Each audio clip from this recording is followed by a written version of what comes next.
My fiancée and her parents mocked my late mother in front of everyone at our rehearsal dinner, and without even hesitating, I called off the wedding right then and there.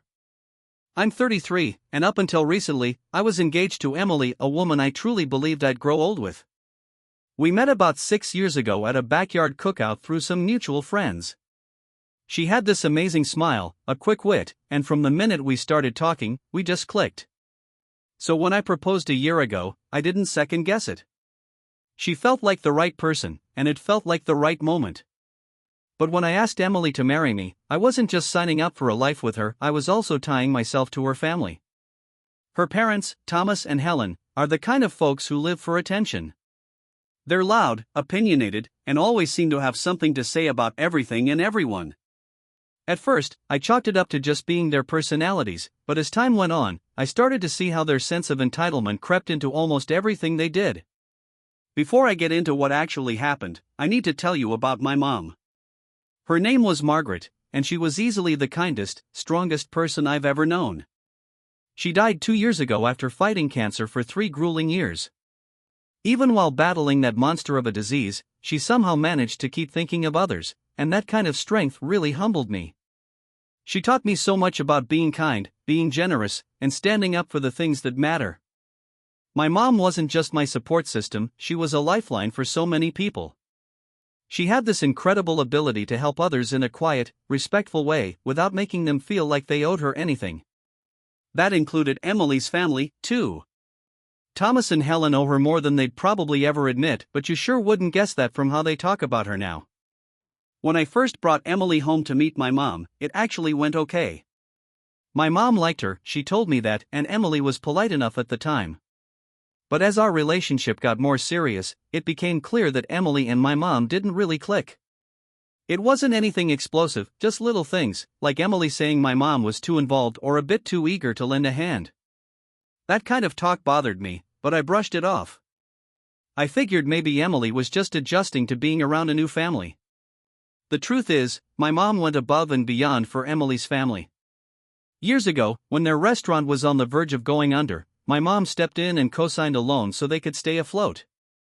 Nobody else would take that kind of risk on them, but my mom had faith they could turn it around. She even helped them sort out their finances and came up with a plan to make the business profitable again, and it worked. Thanks to her, they managed to save the restaurant, and Thomas and Helen were able to keep their source of income. But that wasn't the end of it. When the industrial oven at their restaurant broke down and they didn't have the money to replace it, my mom paid for a brand new one out of her own pocket. She never asked for the money back, even though she could have really used it to cover her own mounting medical bills later on. That's just who she was, always thinking of others before herself. And then there was Emily's older brother, Andrew. He was about to drop out of college because he couldn't afford the tuition for his final semester. My mom stepped in again and covered the full cost so he could graduate. She used to say that education was something no one could ever take from you. It wasn't just money she gave either, it was her time, her energy, her care. She spent hours helping Emily's family with everything from bookkeeping advice to babysitting Andrew's kids so he could study. And you know what? Thomas, Helen, and Andrew never really gave her a proper thank you. Sure, they said it in passing here and there, but there was never any real appreciation for what she'd done. Not that my mom ever cared about the praise, she didn't do it for the attention. She just wanted to help where she could. Losing her shattered me. She was everything to me, and when she passed, it felt like something permanent broke inside me. At the time, I thought Emily was there for me while I was grieving. But looking back now, I realize her support was more about doing the bare minimum. She'd say things like, "You've got to move on," or, "Your mom wouldn't want you stuck in this sadness." And while maybe there was some truth in that, it never felt comforting, it came off cold, like she just wanted me to get over it already. As the wedding got closer, more warning signs started popping up. Anytime I brought up including something in the ceremony to honor my mom, Emily would shut it down. I remember suggesting a small tribute during our vows, and she shrugged it off, saying, "Wouldn't that just make people sad? Weddings are supposed to be joyful." I didn't push it. I didn't want to cause a fight over it. But little moments like that kept stacking up. Then there were the jabs from Thomas and Helen. They had a way of looking down on me, like Emily was somehow settling by choosing me. Thomas once laughed and said Emily was upgrading her life by marrying a guy from a more humble background. And Helen, she'd throw out lines like, well, we all make sacrifices for love, like Emily was doing me a huge favor by agreeing to be with me. It hurt, but I bit my tongue for Emily's sake. Now I wish I'd spoken up sooner. Maybe I could have avoided a lot of pain if I had. But I kept telling myself that once we got through the wedding and all the stress died down, things would improve. Turns out, I couldn't have been more wrong. Which brings us to about a month before the wedding. That's when things really started falling apart. Like I mentioned earlier, Emily's parents, Thomas and Helen, offered to host the rehearsal dinner at this upscale restaurant they had connections with. At first, I took it as a kind gesture. I figured maybe they were trying to make up for all the snide comments and uncomfortable moments during the wedding planning. I even told myself, maybe this is their way of showing some grace, maybe they're trying to turn things around.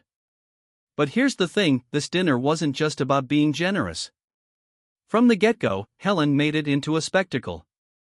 She kept bringing it up in conversations, saying things like, we've put so much effort into making this dinner perfect, it's going to be the talk of the town. And of course, Thomas couldn't resist chiming in either. He went on and on about how this was one of the best restaurants in the entire area and how we were lucky they managed to book it. The whole thing started feeling less like a gift and more like a performance, a way for them to flex their money and status. Still, I tried to keep my focus on the bigger picture, on the wedding itself. So I let them take the lead on the rehearsal dinner. Big mistake. As we got closer to the date, Thomas and Helen's true colors came out in full force. Every single interaction with them turned into a passive-aggressive comment or a veiled insult. Like when I asked to confirm the guest list, Helen just rolled her eyes and said, "We'll handle it, Michael. No need for you to stress, just show up and enjoy." It seemed like a small thing, but it rubbed me the wrong way. I mean, this was our event. Shouldn't Emily and I get a say in who's even coming? Then there was the menu. Helen made a whole production out of how curated the dining experience would be. She'd say things like, "We've got the chef creating something really special. Nothing like what you'd find back home, Michael." That little back home jab? She loved using that one. It was her not-so-subtle way of reminding me I wasn't from their world. I come from a working-class town, and Thomas and Helen never let me forget it. Still, I tried to stay calm. I kept telling myself, it's just one night. Smile, nod, and get through it. But Emily started acting differently too. She'd always leaned towards siding with her parents, but in the weeks leading up to the dinner, it got worse. Anytime I brought up a concern or made a suggestion, she'd just dismiss it with, "Michael, you're overthinking this. My parents know what they're doing." But it wasn't just about the dinner. It was the way they all made me feel, like I didn't belong, like I was some outsider who should be grateful to even be in the room. And Emily? She never defended me. She just went along with it, laughed at their comments, or ignored me when I tried to speak up. Then came the moment that should have been my final warning.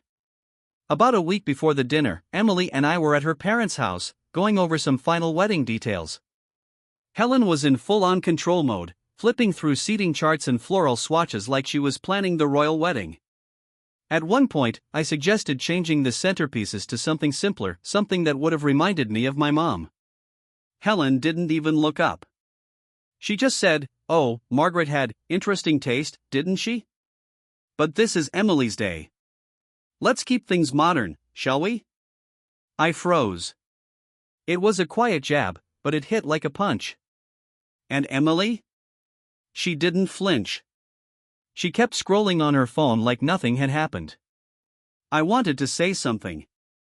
I wanted to call Helen out right there in her perfect living room, but I stayed quiet. I told myself I was keeping the peace. Looking back now, I hate that I didn't speak up.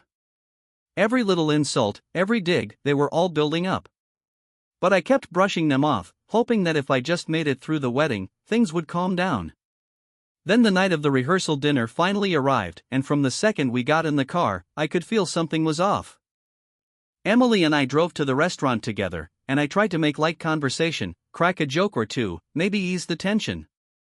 She barely looked up from her phone. When I asked if she was excited, she shrugged and said, "It's just a dinner, Michael. Don't stress." "Just a dinner," she said. "Right." When we pulled up to the restaurant, Thomas and Helen were already there, acting like they owned the place. Thomas was standing at the entrance, shaking hands with guests like some local politician, while Helen was barking orders at the staff, pointing at table placements and lighting. The whole vibe felt more like a corporate gala than a family gathering. The restaurant itself was way over the top: white tablecloths, sparkling chandeliers, waiters in tuxedos. It screamed, "Look how important we are." And honestly, I felt completely out of place. As people started arriving, something else hit me. Almost everyone there was from Emily's side of the family.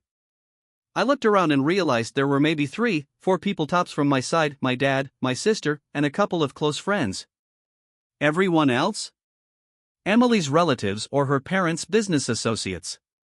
It felt less like a rehearsal dinner and more like a networking event. I pulled Emily aside, trying to keep my voice steady. "Why aren't more of my family here?" I asked. She gave me this tired, annoyed look and said, "Michael, your family's small. My parents had to fill the room somehow." Like it was no big deal. Not a big deal. That was her go-to response for everything. I bit my tongue and went back to mingling, but the feeling in my gut wouldn't go away. This wasn't about us anymore. It wasn't about our relationship, our future, none of that. It was Thomas and Helen's night now. They'd hijacked it and made it all about them. And then came the speeches. That's when the whole night really derailed. Thomas was the first one up, naturally. He grabbed the mic like he was about to give a TED Talk, not a heartfelt toast at his daughter's wedding rehearsal. He cleared his throat and said, "Welcome, everyone. Tonight is about celebrating the union of two families, our Emily, and of course, Michael." He said my name like it didn't quite belong in his mouth. I sat there, hands folded, trying to stay composed. But every word out of his mouth felt like a jab in disguise. He started raving about how proud he was of Emily, how she'd always been the star of the family. She's always known what she wanted and gone after it. And now, she's marrying someone who'll keep her grounded. He actually smirked when he said it. A few people even chuckled, like it was some inside joke. I just stared at him, trying to figure out if I was really hearing this. Then he launched into a story about Emily's childhood. How she was always a high achiever, always needed the right guidance. "We've always taught Emily to aim high," he said. And while Michael might not be what we envisioned at first, he let the sentence hang there like some kind of punchline. I felt my dad shift beside me. My sister was already glaring daggers at him from across the table. And just as I was processing that mess, Helen made her way to the mic like she was stepping on stage to accept an award.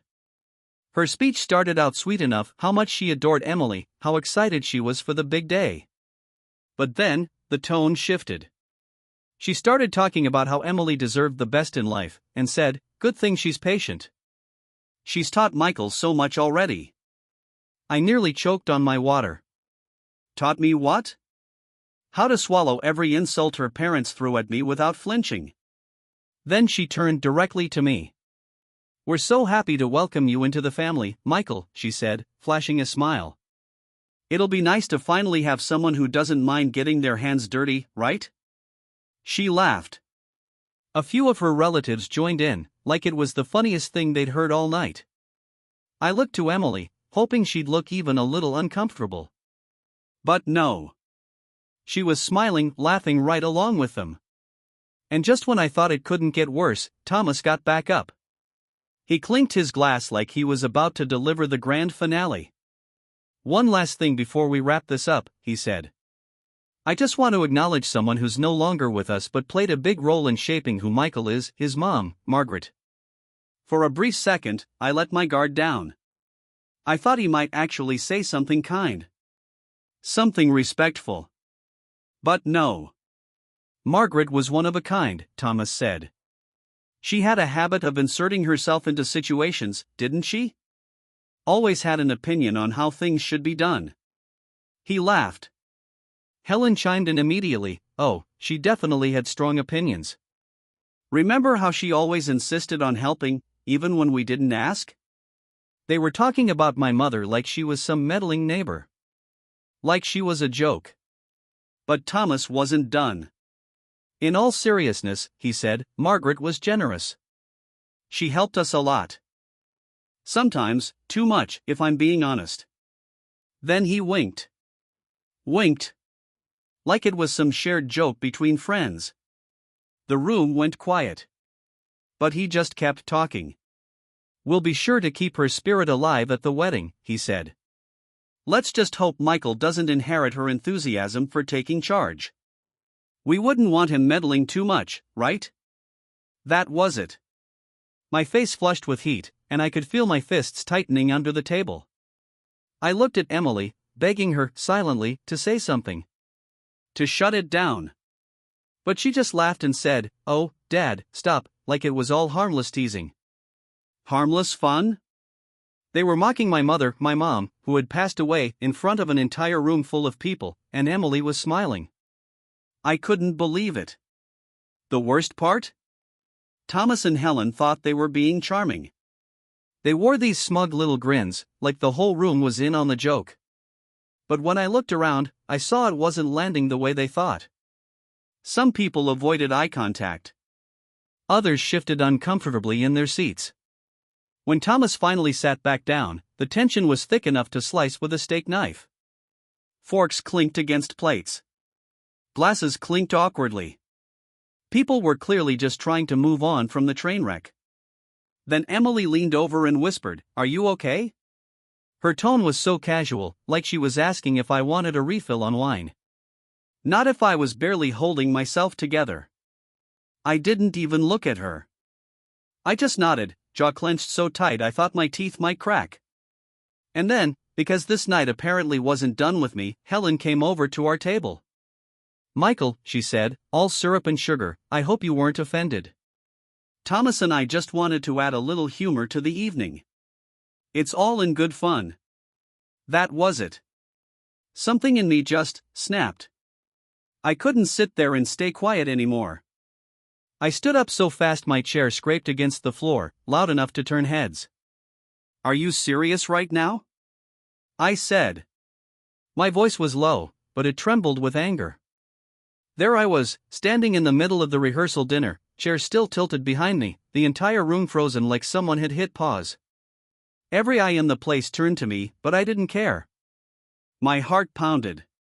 My face burned. But I knew one thing for sure, I wasn't letting this slide. Mocking my mom was already way out of line. That fake apology from Helen? That was the final straw. Are you serious right now? I repeated, locking eyes with Helen. She froze, caught off guard. Thomas looked up from his drink, eyebrows raised like I'd just insulted him. Emily leaned in and whispered, Michael, stop, but I didn't even acknowledge her. Let me get this straight, I said, louder this time. You spent the entire night taking cheap shots at my mom, the woman who helped your family when no one else would, and now you're brushing it off like it was just a joke? You think that's okay? Thomas leaned back in his chair, arms folded, smirking like this was just another minor inconvenience. Relax, Michael, he said. You're overreacting. It was all in good fun. Good fun? I shot back. You called her meddling. You said she was too much. You mocked her generosity like it was a flaw. Tell me how that's fun. The air in the room turned heavy. A few of Emily's cousins were staring at their plates like they couldn't disappear fast enough. My dad looked like he was barely holding himself back from lunging across the table. My sister had her arms crossed, eyes burning a hole through Helen. Helen tried to wave it off with a laugh. Oh, Michael, don't be so sensitive. We were just sharing a few stories. Everyone knows how Margaret liked to take charge. Take charge? I repeated, voice rising. She helped you. She saved your business when it was hanging by a thread. She paid for your oven repairs. Your patio remodel. Your son's college tuition. And this, I gestured around the room, this is how you repay her. By turning her into some dinner party joke? Thomas sat up straighter now, the smirk gone. All right, that's enough, he said, trying to take control. We didn't mean any harm. But if you're going to throw a tantrum about it, maybe you're not ready for marriage. And there it was. The truth, plain and ugly, the respect he never had for me, or for my mom. Emily finally spoke, tugging gently at my sleeve. Michael, can we just go outside and talk? Please? I pulled my arm away. No, Emily, we can't, I said, my voice sharp. Not until your parents understand how unbelievably disrespectful they've been. Helen sighed loud and dramatic, like she was the victim here. Michael, this is supposed to be a happy occasion. You're ruining the evening for everyone. I blinked. I'm ruining the evening? My voice shook again, but this time with fury. No, Helen. You ruined it the second you decided to trash my mom in front of a room full of people. And Emily, I turned to her, you just sat there and let it happen. Her face flushed red. I didn't know they were going to say all that, she said, voice defensive. But you laughed, I said, cutting her off. You laughed at every insult. You didn't say a word. You didn't even look uncomfortable. By now, the whispers had started. People leaning in, murmuring behind their hands, watching the whole thing unfold like it was a movie. I could feel their stares, but none of it mattered. This wasn't for them. This was for my mom. Thomas stood up now too, clearly done with the scene. All right, Michael. If you're so offended, maybe you should leave, he said, pointing toward the door. And for a second, I considered it. Just walking out. Leaving them all behind. Letting them toast to themselves in peace. But then I looked around. At my dad. At my sister. At the few friends who had shown up just for me. They were watching. Waiting. And I realized I wasn't going to give Thomas and Helen the satisfaction. Not this time. No, I said firmly. I'm not leaving. Not until you understand exactly what you've done. Thomas opened his mouth to respond, but I didn't let him. You act like my mom was some pushy, overbearing woman, but without her, you wouldn't even have this restaurant deal. You wouldn't have half the things you do now. She didn't help you because she wanted attention. She did it because she cared. And now you stand here and mock her memory like she's a punchline? That's not just disrespectful. It's disgusting. The room fell silent again. No more whispers. No more clinking glasses. Just stunned silence. Even Thomas looked caught off guard, like he wasn't expecting me to say all that out loud. Helen opened her mouth, but nothing came out. Emily just stared at the table, cheeks flushed, eyes hard to read, embarrassment, guilt, maybe both. Finally, Thomas muttered, "We didn't mean it like that." "It doesn't matter how you meant it," I said. "What matters is how it came across. You don't get to rewrite who my mom was just because it fits your narrative," I said. "She deserved better than that." And honestly? So do I. I stepped back from the table and grabbed my coat. You want me to leave? Fine. But don't expect me to come back. My dad stood up instantly, ready to walk out with me. My sister grabbed her purse and shot Helen a glare so cold it could have cracked glass before following. A couple of my friends stood too hesitant, but clearly on my side. Behind me, I heard Emily's voice, "Michael, wait." But I didn't stop. I walked out of that restaurant with my head high even though my chest was tight and my heart was hammering like it wanted out. Outside, my dad placed a hand on my shoulder. "You did the right thing," he said softly. "Your mom would be proud." I nodded, but I didn't feel proud. I felt hollow. Angry. Betrayed. And then it hit me, if Emily couldn't stand up for me, or for my mom, when it actually mattered. Maybe she wasn't the person I thought she was. Part of me believed I had done the right thing by walking out. But another part of me, it gnawed at me. Because if I left it there, just like that, I knew exactly what would happen. Emily and her family would twist the story. They'd spin it into me being too sensitive, dramatic, ungrateful. They'd paint themselves as the victims and me as the unstable guy who blew up over a few harmless jokes. No. I couldn't let that be the final word. This wasn't just about me anymore. It was about my mom. Her memory. Everything she stood for and everything I stood for, too. I turned to my dad. I need to go back in there, I said. What? My sister blurted out. Why?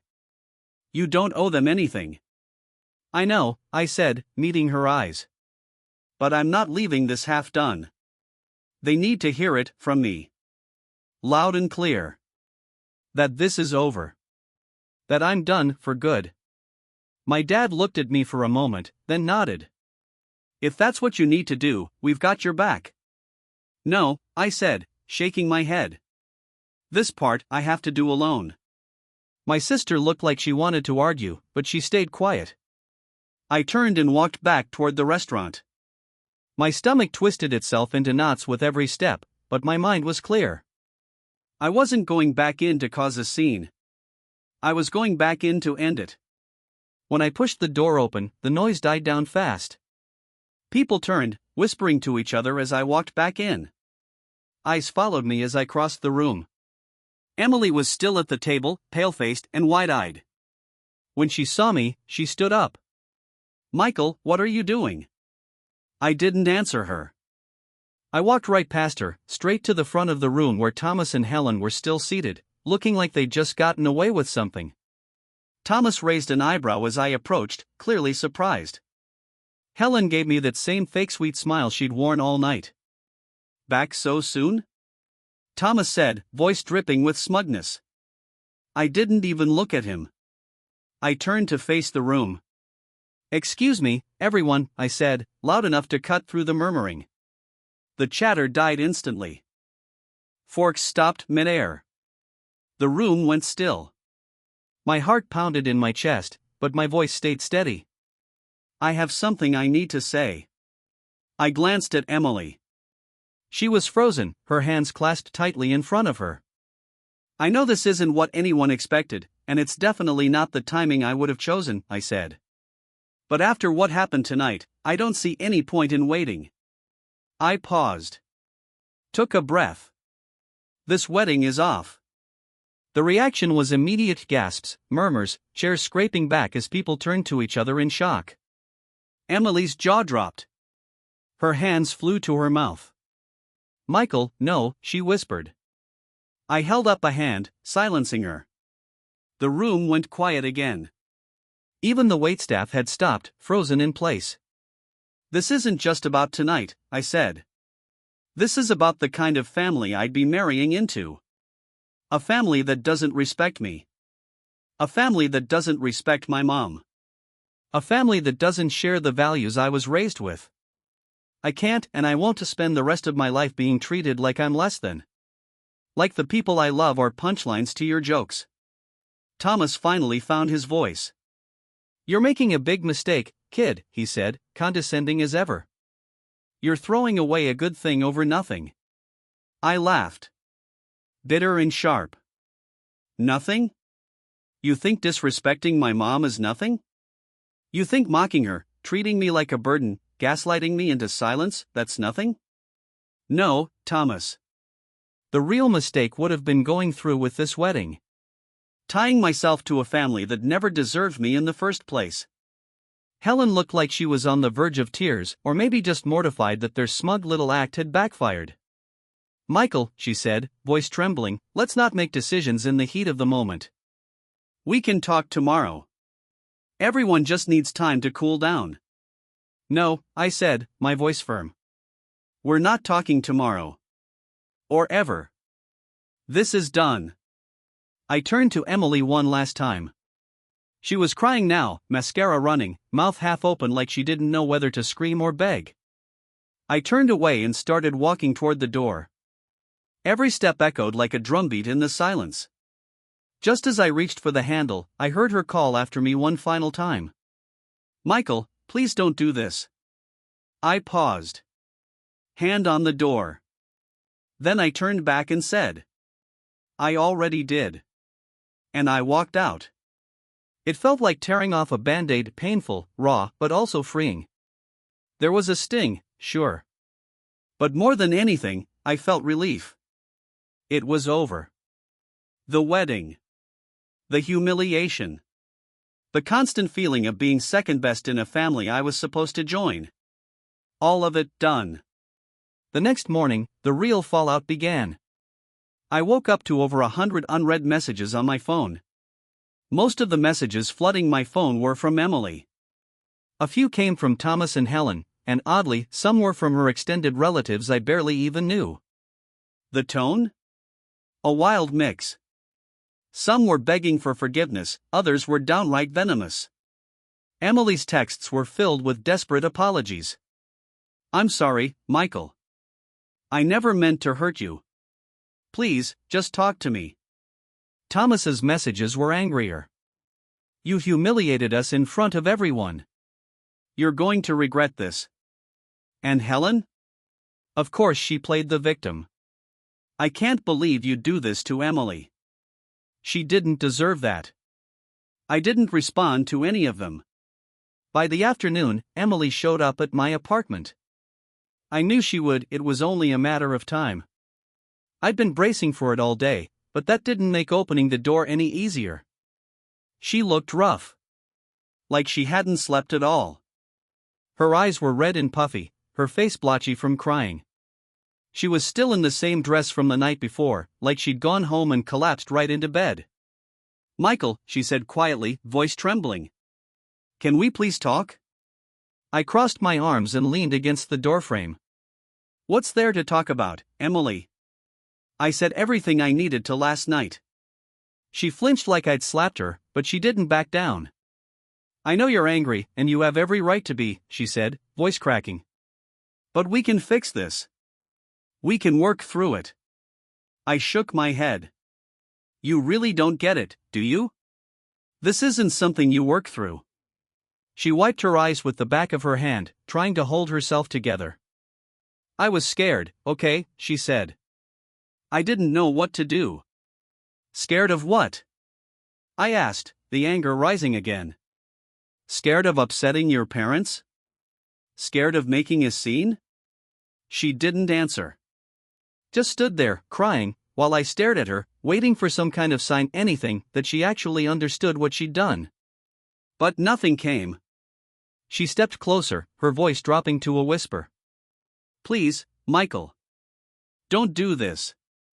We can still make it work. I'll talk to my parents. I'll make them apologize. Just, don't end it like this. I looked at her, and for a second, I felt the weight of everything we'd been through. But then I remembered the silence. The betrayal.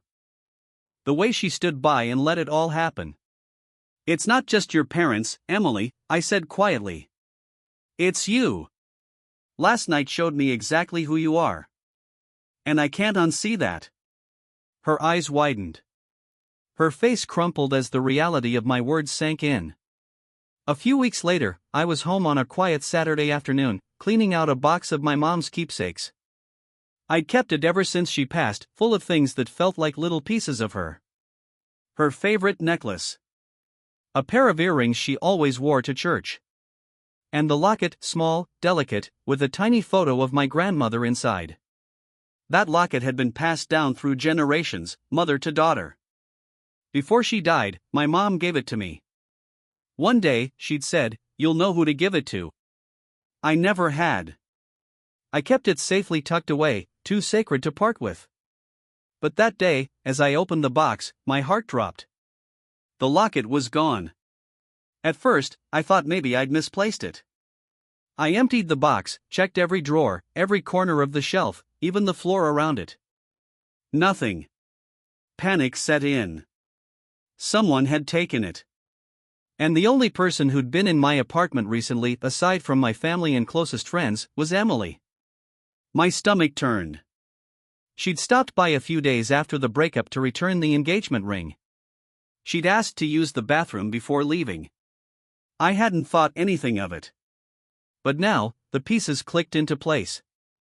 I grabbed my phone and texted her.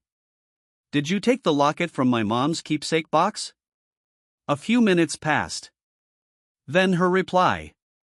"What are you talking about? I didn't buy it." "You know exactly what I'm talking about.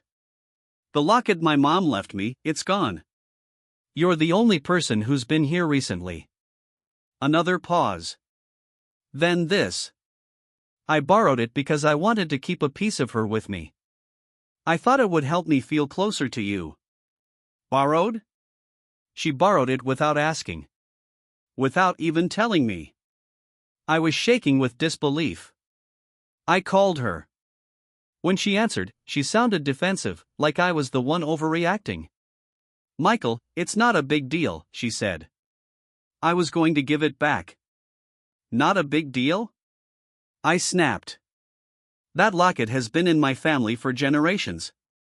It's not some random trinket you can just take because you feel like it. How could you possibly think that was okay?" I demanded. I wanted to feel connected to you," she said, her voice trembling, clearly trying to pull the sympathy card. "I didn't think you'd notice." "Of course I'd notice," I shouted, my voice echoing off the walls. "It was my mom's. And the fact that you didn't even ask makes it so much worse." She started crying, but I wasn't in the mood to coddle her. "Where is it?" I snapped. Through her sobs, she admitted, "It's at my parents' house. I didn't want to lose it, so I left it there for safekeeping." That was it. That was the last straw. "You took something that doesn't belong to you, something that means more to me than you'll ever understand, and you left it at your parents' house? Are you serious right now?" "I'm sorry," she whispered. "Sorry doesn't cut it," I said, my voice ice cold. "I'm coming to get it. Now." An hour later, I was pulling into Thomas and Helen's driveway. My jaw was clenched the entire drive, and the fury I'd been holding back was now dangerously close to boiling over. When I knocked on the door, Helen answered. Her fake, sugary smile faded fast when she saw the look on my face. "Michael," she said carefully. "What are you doing here?" "I'm here for my mom's locket," I said flatly. "Emily told me it's here." Her expression shifted from confusion to annoyance. "Emily took a locket? Why would she?" "Just get it," I cut her off. She narrowed her eyes but reluctantly stepped aside to let me in. A few minutes later, Emily came down the stairs, holding the locket in her hand. Her face was blotchy, her eyes red and swollen. I didn't care. All I could see was that locket dangling from her fingers like it was meaningless. "Here," she said quietly, holding it out. I snatched it from her hand without a word. I looked it over carefully, front, back, the tiny clasp, to make sure it was really mine. My mom's. When I was sure, I shoved it deep into my pocket and turned to go. "Oh, Michael, wait," she said, her voice cracking, desperate. "I didn't mean to upset you. I was just trying to." "Save it," I cut in sharply. "You stole from me, Emily. From my mom. Like everything else you did wasn't already enough." Her face fell completely, and she broke down crying again. But I didn't stop. I didn't look back. I walked straight out the door and slammed it behind me. In the days that followed, I blocked her number. Deleted every message. Cut off every possible way she could reach me. I was done. Done with her. Done with her family. Done with the chaos they dragged into my life. Calling off the wedding had been one of the hardest things I'd ever done. But this theft, this betrayal, was the final nail in the coffin. And as exhausting as it all was, it also brought something I hadn't felt in a long time. Closure. I stood up for myself. For my mother. For the values she spent her life teaching me. And for the first time in a long, long while, I felt at peace.